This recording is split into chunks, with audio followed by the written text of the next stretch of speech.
Hello everyone.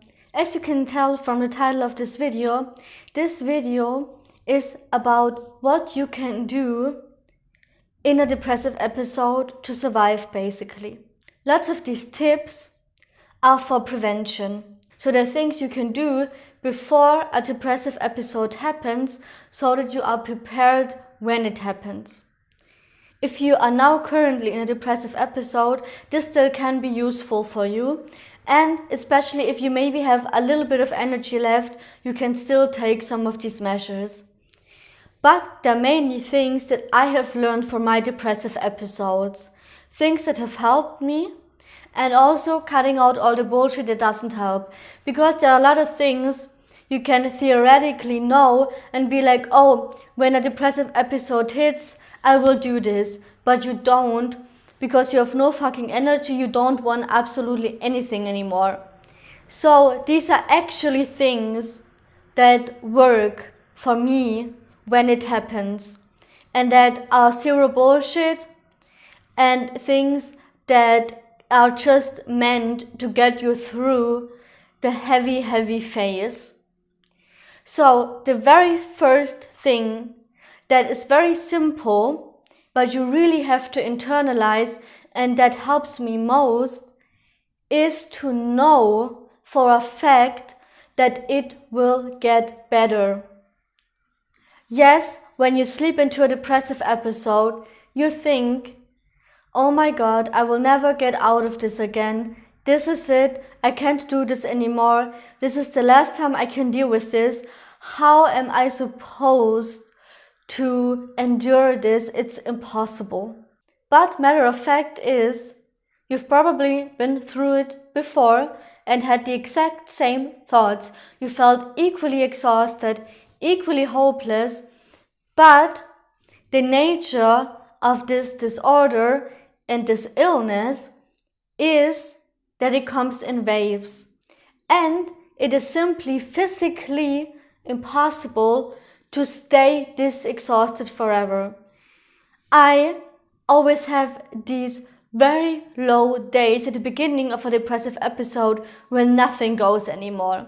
And that nothing goes is so incredibly exhausting because it's an eternal war that with time it has to get a little better because you're just completely exhausted.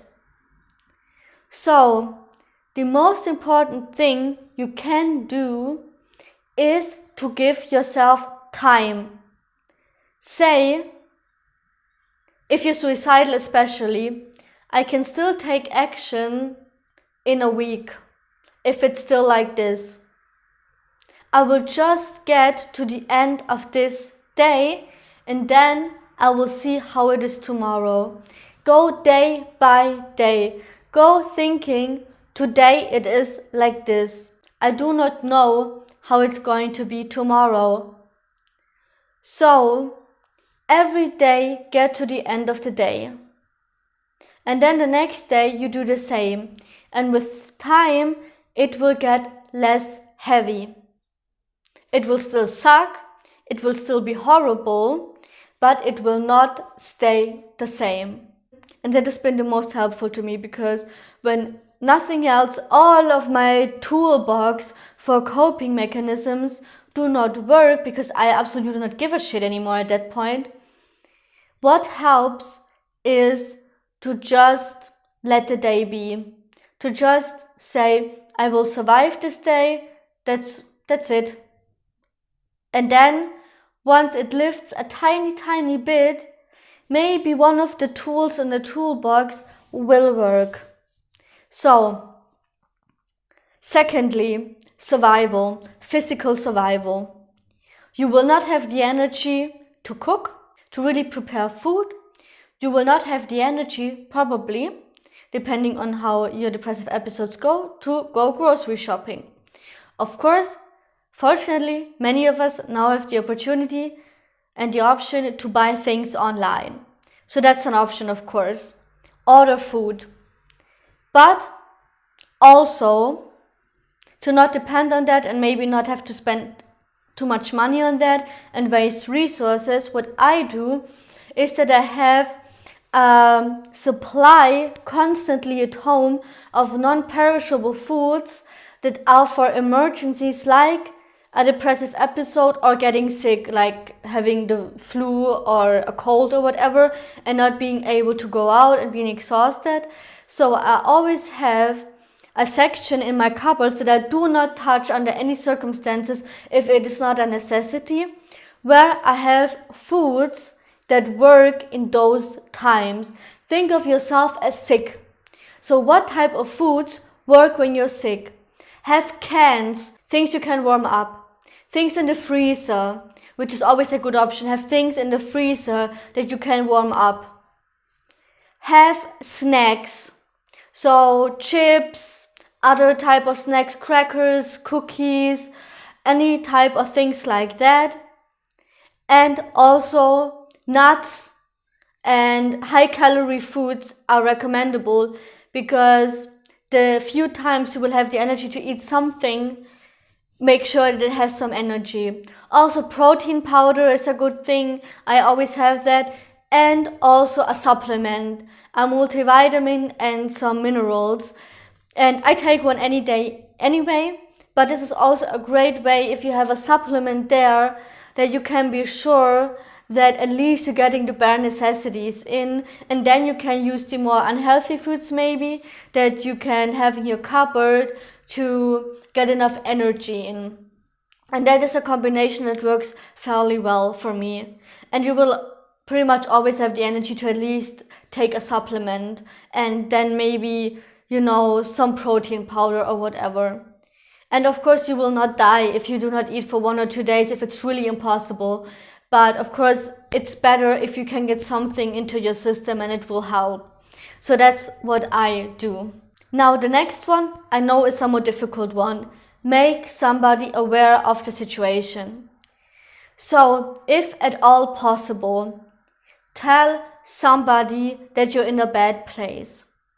If you're scared of them taking any sort of action, also let them know. Tell them, please do not worry too much, and I really need space right now, but I need someone to know that I'm really struggling right now. And then you can decide whether you want to ask for concrete help or not.